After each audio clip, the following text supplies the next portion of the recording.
सब बना और वो जानते थे कि इस महान कार्य के लिए सीता ही वो नारी हो सकती थी जिनका साथ राम को राम बना सके, और इसीलिए वो जनक को ले आए थे। सीता की छवि अपने हृदय में बसाए जब रघुनंदन गुरुदेव के पास पूजा के पुष्प लेकर पहुंचे तो गुरु ने उनसे कहा, तो राम कहो, कैसी लगी महाराज जनक की नगरी?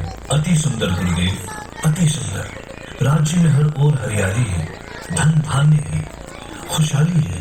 और गुरुदेव, जहाँ गिरिजा मंदिर है वहाँ तो देखते ही बनता है। वहाँ हमें जनक नंदिनी के दर्शन।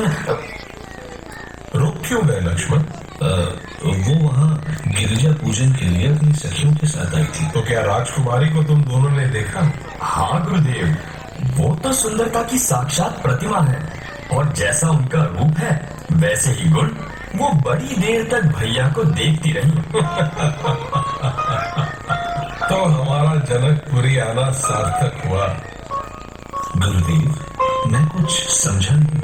क्या आपने ये सब सोच समझकर? आराम, मैं चाहता था कि स्वयंवर में जाने से पहले तुम जानकी को देख। पर गुरुदेव, मैं तुम्हारी भावना समझ रहा हूँ राम। पर मैं कुछ नहीं समझा। कोई बात नहीं राम, धनुष यज्ञ के बाद तुम सब कुछ समझ जाओगे। अब तैयार हो जाओ, हमें यज्ञ मंडप में पहुंचना है। वहाँ सभी अतिथि पहुंच रहे होंगे। जो आज्ञा गुरुदेव। राम, यही है वो स्थान जहाँ पर ये धनुष यज्ञ होगा। वो देखो, महाराज जनक द्वार पर ही राजा महाराजाओं का स्वागत कर रहे हैं। आप आगे बढ़ो। प्रणाम महर्षि। मिथिला की ओर से जनक का प्रणाम स्वीकार करें। आइए, धनुष यज्ञ में आपका स्वागत है। महर्षि विश्वामित्र की, महर्षि विश्वामित्र की, महर्षि विश्वामित्र की।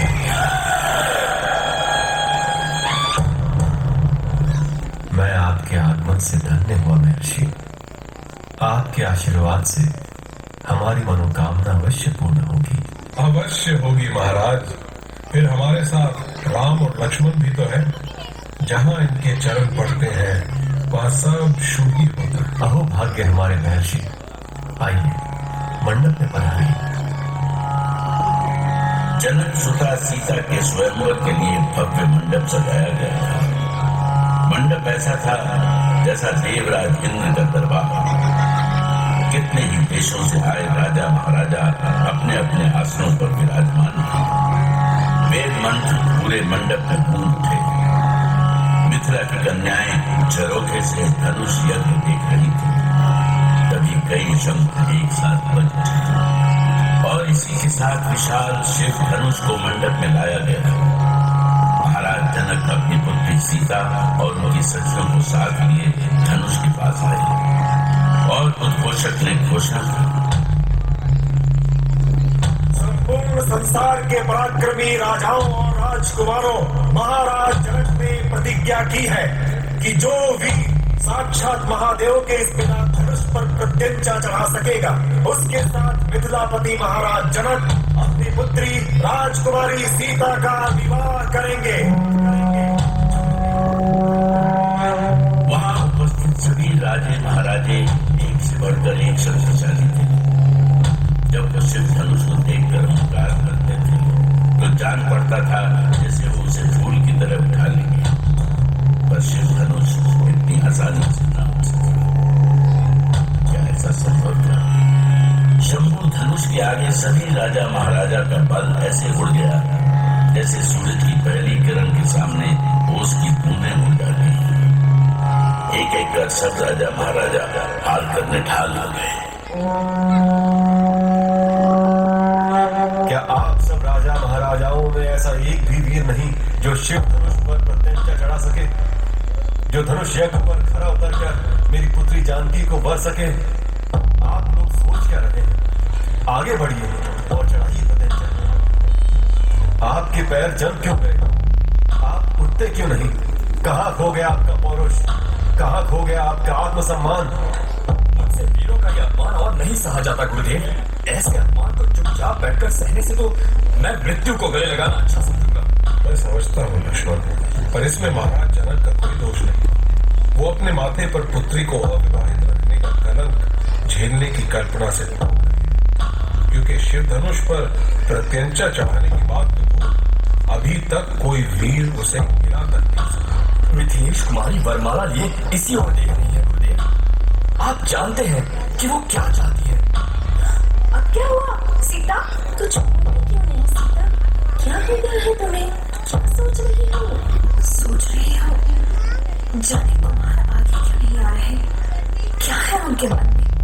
क्या चाहते हैं वो? क्यों आगे बढ़कर उबार नहीं लेते हमें इस अपमान से? क्यों कुमार, क्यों? अभी कई राजकुमार अपनी शक्ति की परीक्षा करने वाले हैं कुमार। पर अब तक सैकड़ों राजा तो निराश हो चुके हैं गुरुदेव। पर जानकी के मुख पर निराशा नहीं, प्रतीक्षा के भाव। तो उनकी प्रतीक्षा पूरी क्यों नहीं कर देते गुरुदेव? भैया को आदेश क्यों नहीं देते? समय आने दो लक्ष्मण। देखो महाराज जनक कुछ कह रहे हैं। आप सब क्या देख रहे हैं? क्या कोई भी ऐसा वीर नहीं बचा इस धरती पर जो इस धनुष को उठाकर प्रत्यंचा चढ़ा सके? ये क्या कह दिया इन्होंने? ऐसी कठोर वाणी, ऐसा दुस्साहस, ये तो हमारा अपमान है, घोर अपमान। इनका मूल्य इन्हें चुकाना होगा। चुकाना होगा? हाँ, चुकाना ही होगा। शांति, शांति। महाराज जनक कुछ कहना चाहते हैं, आप सभी ध्यान से सुने। संपूर्ण संसार के महारथी, बड़े बड़े योद्धा और महिपाल यहां इकट्ठा हैं, पर बड़े दुख के साथ कहना पड़ रहा है कि इनमें कोई भी ऐसा नहीं जो महादेव के इस धनुष पर प्रत्यंचा चढ़ा सके। यदि मुझे पता होता कि संसार में कोई क्षत्रिय योद्धा नहीं रहा तो मैं ऐसी प्रतिज्ञा ही क्यों करता। लगता है ईश्वर ने मेरी सीता के भाग्य में विवाह लिखा ही नहीं, इसलिए मैं इस यज्ञ को यही। ठहरिए राजन, अभी ये धरती वीरों से खाली नहीं हुई है। आपकी पुत्री का विवाह होगा, अवश्य होगा ये विवाह।